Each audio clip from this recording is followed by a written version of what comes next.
A você abrir a sua Bíblia no Evangelho de Lucas, Lucas 23, mesmo texto que lemos na semana passada.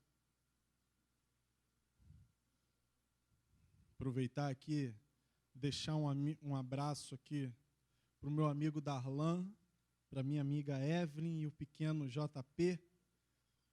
Darlan falou, e o pessoal lá da igreja da Nova Vida, Darlan falou que eles sempre acompanham, então tá aí um abraço, meu amigo, para você, para sua esposa e para o pessoal de Natal.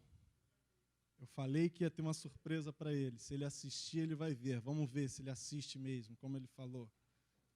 Amém? Lucas 23, versículo 34 apenas. Diz assim: contudo, Jesus dizia: Pai, perdoa-lhes, porque não sabem o que fazem. Então, repartindo-lhe as vestes dele, lançaram sorte. Amado Deus, Santo Soberano Pai, te damos graças, ó Pai, pelo privilégio que o Senhor nos concede de estarmos aqui reunidos nesta noite, ó Deus. O privilégio que o Senhor nos concede de adorar, de render louvores, privilégio de poder dizimar e ofertar na tua casa, ó Pai. E agora, ó Deus, não o menor desses privilégios, mas sim o maior, o privilégio de ouvir a tua palavra, ó Pai. Queremos nesta hora te pedir, ó Deus, fala conosco, que os nossos corações estejam atentos ao que o Senhor vai falar, ó Deus. E te peço também, ó Deus, usa-me, ó Pai. Usa-me como canal da tua boca aqui nesse lugar, ó Pai. Que eu não venha, ó Deus, falar com o meu intelecto, mas sim falar aquilo que o Senhor quer transmitir à tua igreja, Pai. No nome santo de Jesus, amém e amém. Demos início na semana passada, no texto, no Evangelho de Lucas, e naquela oportunidade nós lemos como base da leitura Lucas 23, versículo 34, 43 e 46. E colocamos como tema da mensagem as 7 falas de Cristo no Calvário. E ali naquela oportunidade de semana passada, nós começamos a ver cada fala que Cristo proferiu no momento final da sua vida. E nós vimos as 3 primeiras falas de Cristo. A primeira fala que abordamos na semana passada foi a fala onde Jesus fala: Pai, perdoa-lhes porque eles não sabem o que fazem. E vimos que a primeira fala de Jesus, ela expressava perdão. Mesmo Jesus preso no madeiro, tendo diante dele toda aquela multidão que o condenava, que blasfemava contra ele, na sua primeira fala, Jesus expressa perdão. E ali falamos que a primeira fala de Jesus ensina a mim e a você que nós não devemos pagar o mal com o mal. Porque se Jesus, que tinha todo o direito de condenar aquela população, de condenar aquela multidão que estava ali diante dele, aqueles ladrões, Jesus fala: Pai, perdoa-lhes porque eles não sabem o que fazem. Além do perdão, falamos que Deus, além de perdoar, Ele ainda atenua, Ele alivia a culpa daquelas pessoas. Quando Ele vira para o Pai e diz: eles não sabem o que fazem. Ou seja, Jesus estava falando: Senhor, alivie esses meus irmãos, porque eles não sabem o que estão fazendo. A segunda fala de Jesus foi a fala que diz: em verdade te digo, que hoje estarás comigo no paraíso. E ali falamos que a segunda fala expressava salvação. Salvação essa que alcançou aquele ladrão que estava na cruz ao lado de Cristo. E nessa segunda fala nós tiramos alguns ensinamentos. E o primeiro ensinamento é que o testemunho, o seu testemunho, pode levar salvação à vida de alguém. Falamos que Jesus não estava numa condição assim como aquele ladrão de estarem ali num diálogo. Mas como resultado de uma pequena fala que Jesus falou: Pai, perdoa-lhes. Aquele ladrão que antes blasfemava contra Cristo, teve o seu coração tocado. E mediante ao testemunho de Cristo, ele foi alcançado pela salvação. Segundo ensinamento, vimos que a salvação é de graça. A salvação não é algo que eu e você vamos correr atrás e vamos fazer obras para conquistar, não. A salvação é dada por Cristo gratuitamente. Terceiro ensinamento, às vezes não somos tocados pela presença de Deus porque não estamos atentos ao que Deus está falando. Na terceira fala, ou melhor, na segunda fala, o terceiro ensinamento que podemos tirar é que você sabe que Cristo estava ao lado, ou melhor, ao centro de dois ladrões. E aqueles dois ladrões viam tudo aquilo que estava acontecendo. Aqueles dois ladrões, tenho certeza que eles ouviam cada frase que Cristo estava falando ali naquela cruz. Mas apenas um reconheceu que ele era o Filho de Deus. Apenas um se atentou ao que Cristo estava fazendo ali. E falamos que muitas das vezes isso acontece na igreja. Muitas das vezes o Espírito Santo está aqui no mover maravilhoso, enquanto um irmão está ali como brasa viva, queimando na presença de Deus, o outro está como que nada estivesse acontecendo. O outro está ali de forma inerte. Mas eu quero te dizer, eu quero te alertar. Se você até hoje não tem experimentado, se você até hoje não tem sido tocado pela presença de Deus, eu quero te dizer, não é porque Deus não está falando contigo, não é porque Deus virou as tuas costas, é porque você precisa estar mais atento ao que Deus está falando. Terceira fala de Cristo. Mulher, eis aí o teu filho. Eis aí a tua mãe. Ele diz isso direcionando ao discípulo.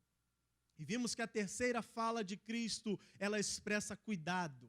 Ou seja, cuidado para com o nosso próximo. Mesmo Jesus estando preso no madeiro, mesmo Jesus sendo quem deveria receber cuidado, a sua terceira fala expressa cuidado para com a sua mãe. E hoje chegamos na quarta fala que Cristo falou no momento final da sua vida.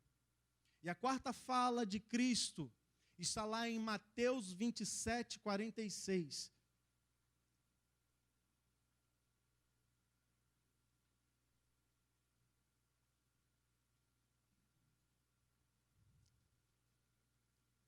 Esse mesmo texto de Mateus 27, 46, nós vamos encontrar ele também, essa mesma descrição em Marcos 15, 34, mas nós vamos usar Mateus 27, 46. Apenas estou falando para você tomar conhecimento. Mateus 27, 46 diz, por volta da... Amém? Mateus 27, 46. Por volta da hora nona, clamou Jesus em alta voz, dizendo, Eli, Eli, lama sabachthani, que quer dizer, Deus meu, por que me desamparaste? E aí eu te pergunto, por que motivo Cristo estava dizendo isso? Por que motivo Jesus diz, Deus meu, por que me desamparaste? Será que Deus não amava Jesus? Será que Deus não tinha amor pelo seu próprio filho? É importante entendermos que o que exatamente está acontecendo nesse momento, o que esse momento está querendo expressar e dizer é o ponto-chave, o ponto central para que eu e você venhamos compreender e entender o ocorrido que é chamado como a morte expiatória de Cristo. O Pai não pôde ampará-lo porque o próprio Pai foi quem lançou sobre ele as minhas iniquidades e as suas iniquidades. O Pai não pôde ampará-lo, o Pai não pôde livrá-lo daquela cruz porque o próprio Pai queria livrar a mim e a você, crucificando o seu filho. Agradou ao Pai moê-lo ali naquela cruz, em favor da minha vida e da sua vida. O Pai não poderia ampará-lo, visto que com a morte do seu filho, eu e você, através da morte de Cristo ali naquela cruz, estávamos sendo alcançados pela graça salvífica de Deus. Então Deus não amparou, Deus não abandonou simplesmente por uma simples escolha, não. Deus moeu o seu filho por sua causa. Deus entregou o seu próprio filho, não porque ele não o amava, mas porque Cristo, Deus, amava você. Se o salário do pecado é a morte, e se Jesus se fez em pecado quando veio a esta terra, se Ele levou sobre si os meus e os seus pecados, era necessário que Ele sofresse tudo aquilo ali naquela cruz sem o amparo do Pai. Era necessário que Cristo fosse humilhado ali naquela cruz, que Ele sofresse para que eu e você fôssemos alcançados pela graça salvífica de Deus. Deus não poupou o seu próprio filho para amparar a mim e a você. Deus preferiu amparar você, moendo o seu filho Jesus, ali naquela cruz. Não havia outra maneira ou outro caminho. Deus desamparou Jesus para amparar a você. Jesus foi desamparado para que você ganhasse a vida eterna. Diante disso tudo que vimos até aqui, eu faço a seguinte pergunta: você já parou para pensar o quanto custou para Deus ver o seu filho amado sendo preso naquela cruz? Você já parou para pensar o quanto custou para Deus o preço da sua salvação? Às vezes, entendemos a história de Deus, mas não paramos para refletir na profundidade que a Escritura Sagrada nos revela. A morte de Cristo ali naquela cruz custou um alto preço. Custou um alto preço. Jesus se entregou. Deus desamparou o seu próprio filho por um alto preço. E esse alto preço recaiu sobre a minha vida e sobre a sua vida. Eu e você temos a incumbência de validar o sacrifício de Cristo ali naquela cruz. Se você reconhece que o que Cristo fez ali naquela cruz foi algo muito custoso, então valide o sacrifício de Cristo. A quinta fala de Jesus no Calvário está em João 19, 28. Evangelho de João 19, versículo 28.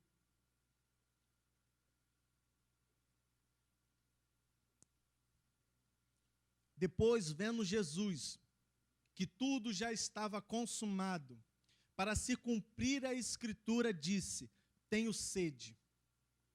A quinta fala de Jesus, ali no Calvário, expressa para nós a sua humanidade. A quinta fala de Jesus, ali naquela cruz, ao dizer tenho sede, revela que Jesus tinha um corpo carnal, que ele era um homem de osso e carne, assim como eu e você.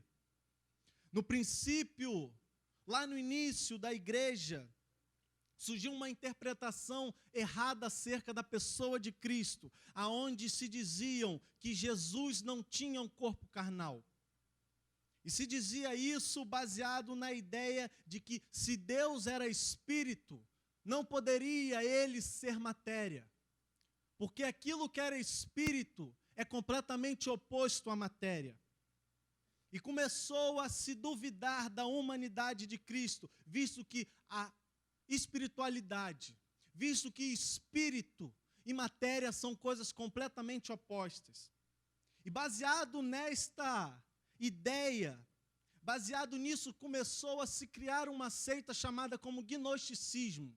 E dentro do gnosticismo havia uma seita dos docetistas. E esses homens, essas pessoas que defendiam, diziam que Jesus não tinha um corpo carnal, porque seria impossível algo que era espírito ser matéria. Se depois você, com calma, ler Colossenses, você vai ver que Paulo Paulo trata isso em Colossenses, dizendo que havia uma heresia circulando na cidade de Colosso, uma heresia querendo entrar na cidade de Colosso. E a heresia que estava entrando ali, não podemos precisar que tipo de heresia era, mas essa heresia era baseada no gnosticismo. Essa heresia tinha como base essa ideia de que aquilo que era espírito não poderia ser matéria. Mas eu quero te dizer para você nesta noite, que eu e você precisamos entender que quando Jesus declara, tenho sede ali naquela cruz, Cristo estava querendo dizer de forma clara que Ele era Deus e que Ele era 100% homem. Aquele que havia curado enfermos, aquele que havia curado leprosos, agora estava sentindo sede. Aquele que era 100% Deus, também era 100% homem.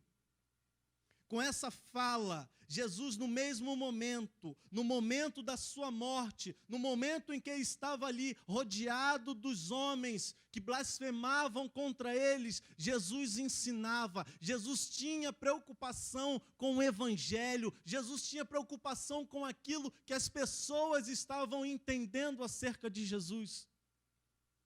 Naquela cruz, entenda que na cruz do Calvário, estava sendo pregado um ser que era 100% Deus, mas que era 100% homem.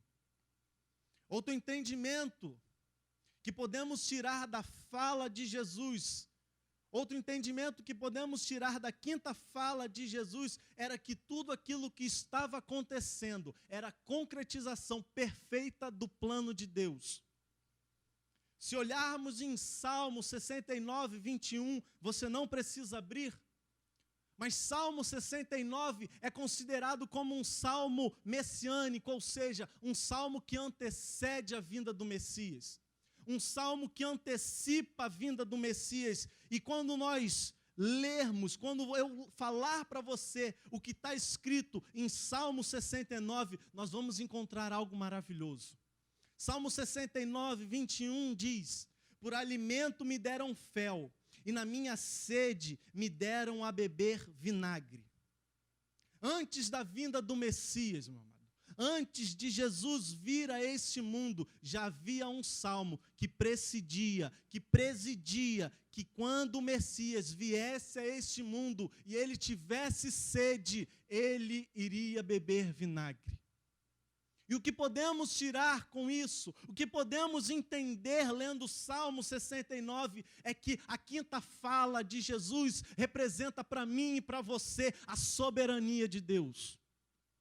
Mostra para mim e para você que Deus teve o controle sobre todas as coisas desde o princípio.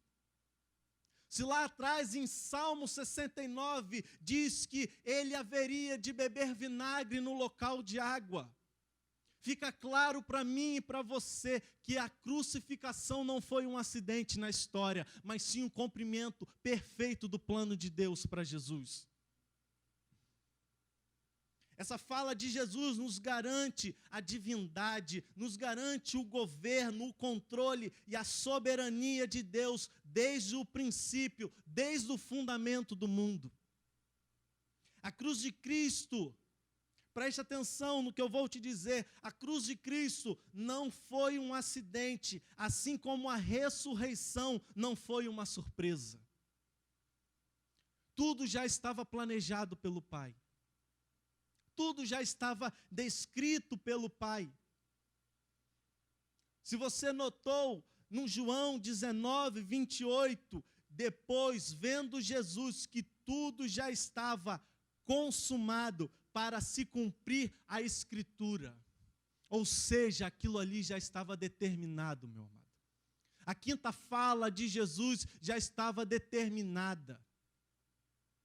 A sexta fala de Cristo no Calvário está em João 19, versículo 30.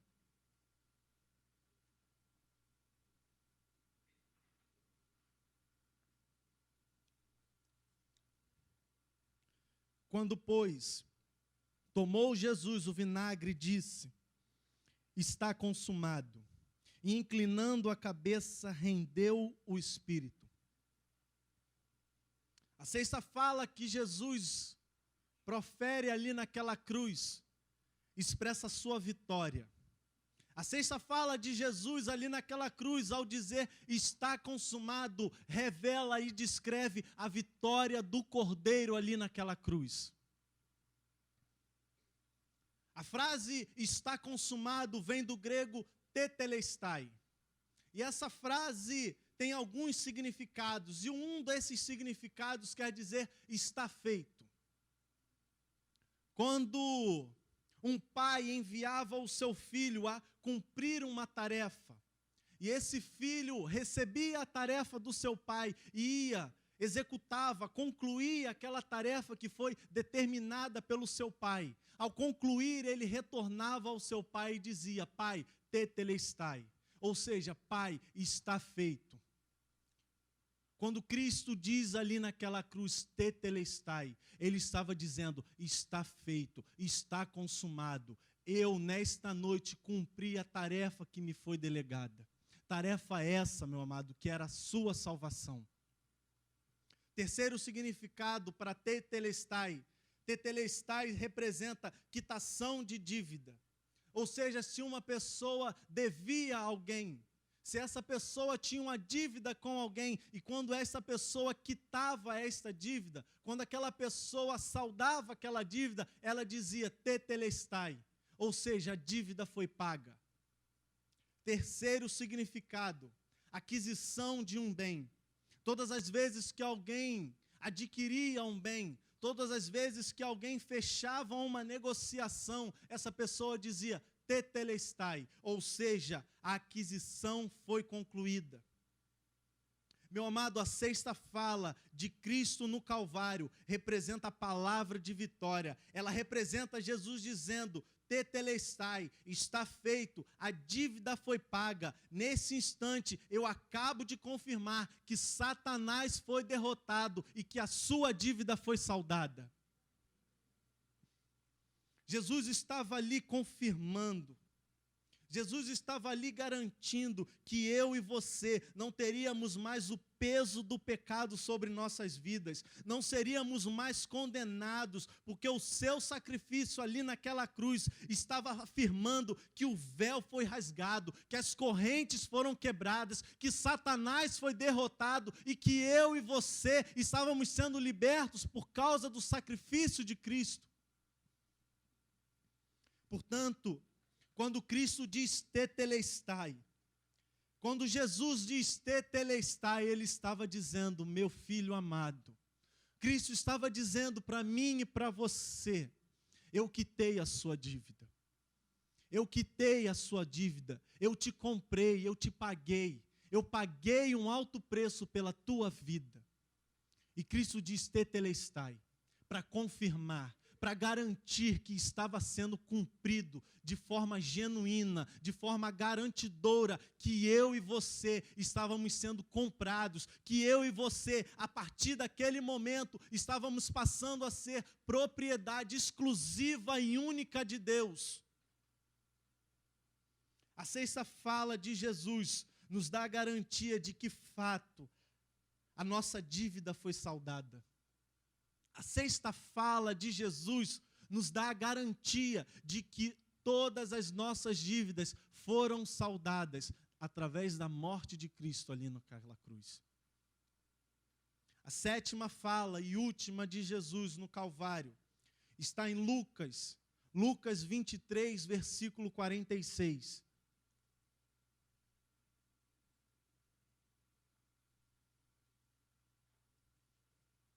Então Jesus clamou em alta voz. Todos acharam? Lucas 23, versículo 46. Estou ouvindo barulho de folhas. Sinal que ainda temos irmãos procurando. Amém? Lucas 23, 46. Então Jesus clamou em alta voz: Pai, nas tuas mãos entrego o meu espírito. E dito isto, expirou.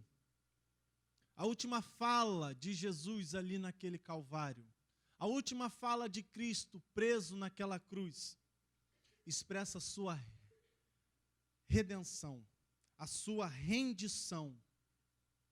A última fala de Jesus ali naquela cruz, ao dizer: Pai, nas tuas mãos entrego o meu espírito, revela que Jesus veio a esse mundo para cumprir aquilo que havia sido proposto pelo Pai.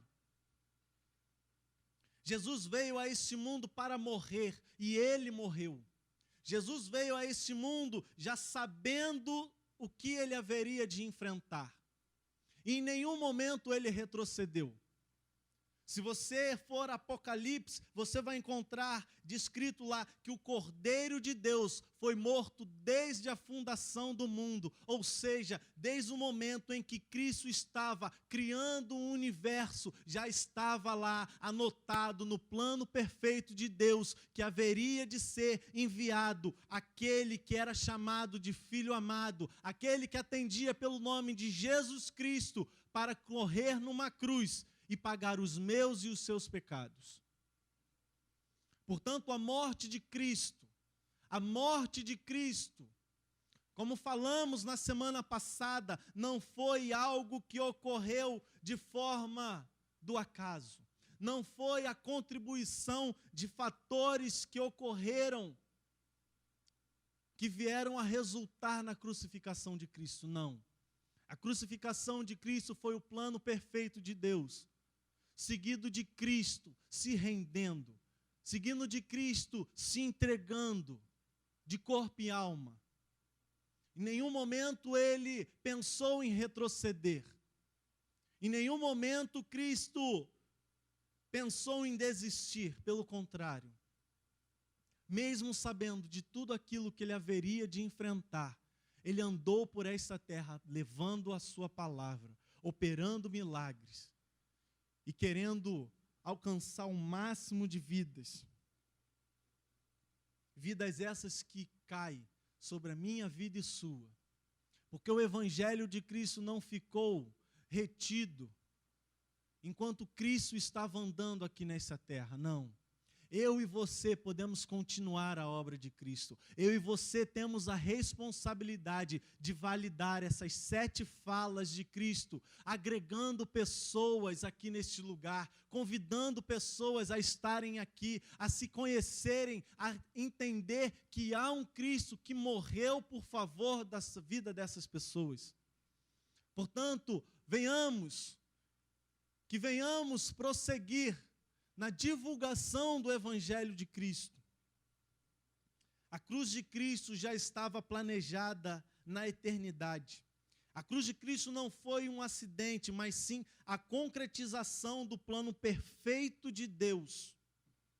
Como eu disse anteriormente, a cruz não foi um acidente, assim como a ressurreição não foi uma surpresa. A ressurreição de Cristo não foi uma surpresa. A ressurreição de Cristo foi simplesmente o cumprimento daquilo que já estava proposto por Deus para com seu Filho. Através da redenção perfeita de Jesus, através da entrega perfeita de Cristo ali naquela cruz, a história da humanidade foi mudada. A redenção de Cristo foi um divisor de água na minha vida e na sua vida. Porque se não fosse o sacrifício de Cristo, eu e você ainda atenderíamos pelo nome de filhos da ira. Mas como resultado, como obra maravilhosa da obra de Cristo, eu e você deixamos de ser chamados de filhos da ira para sermos chamados filhos de Deus. Passamos a garantir a certeza de que somos herdeiros e co-herdeiros com Cristo. Que nesta noite, ao olharmos para as 7 falas de Jesus ali no Calvário, nós possamos compreender que a morte de Cristo teve um alto preço. que as 7 falas de Cristo ali naquele Calvário representa para mim e para você, expressa para mim e para você, que mesmo nos momentos finais da sua vida, Cristo estava transmitindo um ensinamento a mim e a você. Mesmo com toda a dor, mesmo com toda a humilhação, mesmo tendo o seu corpo humilhado, mesmo tendo os seus pés e as suas mãos transpassadas por pregos, Cristo pensava em mim e em você. Cristo olhava para aquela multidão, Cristo olhava para aqueles soldados e falava: perdoa-lhes, Pai, porque eles não sabem o que fazem. Que possamos entender que Ele morreu em favor de todas as coisas, sem fazer distinção de ninguém. Portanto, se nesta noite você está aqui e você ainda não tem Jesus como Senhor da tua vida, eu quero te lembrar que a salvação que Jesus nos oferece, ela é de graça.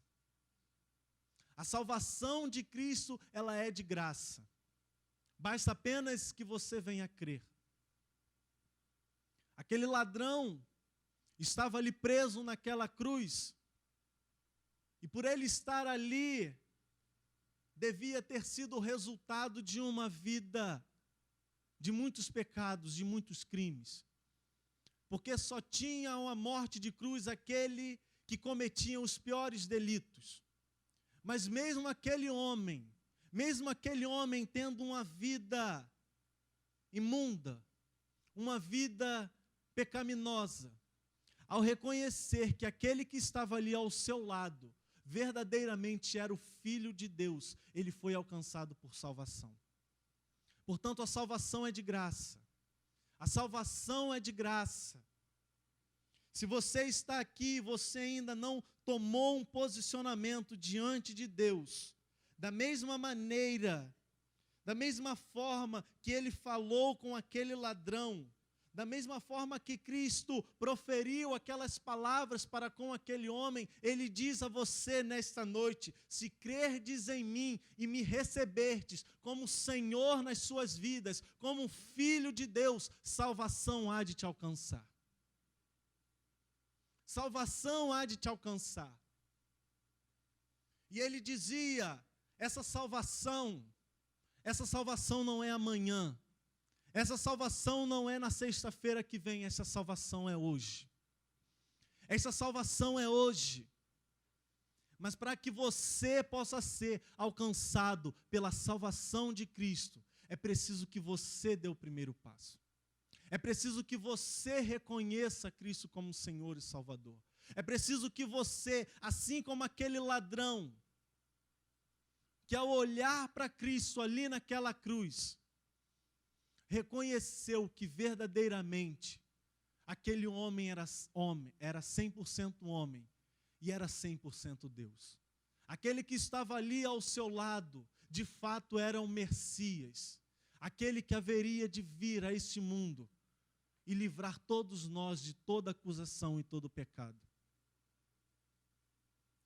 Que nesta noite você não saia daqui sem tomar esta decisão. Que nesta noite, ao você olhar para essas 7 falas de Cristo ali na Calvário, você não saia daqui sem tomar uma decisão. Decisão essa que pode mudar a tua vida. Decisão essa que pode mudar o rumo da tua história. Porque o sacrifício de Cristo foi para todos. O sacrifício de Cristo foi para João, foi para Pedro. O sacrifício de Cristo foi para todos. Mas para que ele venha a ser validado na tua vida, é preciso que você o reconheça como Senhor e Salvador da tua vida. É duro ouvir isso.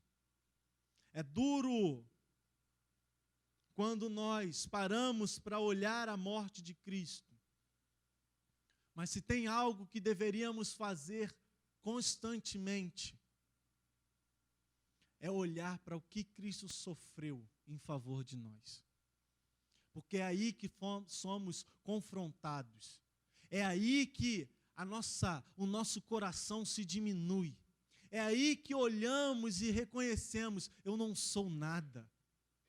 Eu não sou nada. Como eu sou inconstante. Como eu sou um ser inconstante diante de um Deus que se entregou em favor da minha vida. Mas eu quero te dizer que a todo instante, mesmo na sua inconstância, Ele te espera com os braços abertos. Ele te espera com os braços abertos. Portanto, reconheça. Tome uma atitude nesta noite. Tome uma atitude nesta noite. Não siga de forma errada diante de Deus. Não. Precisamos tomar a atitude. E aí sim nós vamos escolher o melhor que Cristo separou para nós. Gostaria de convidar você a se colocar de pé.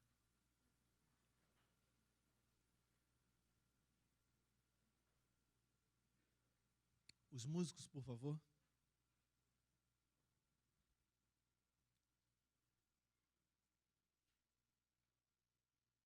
Glória a Deus.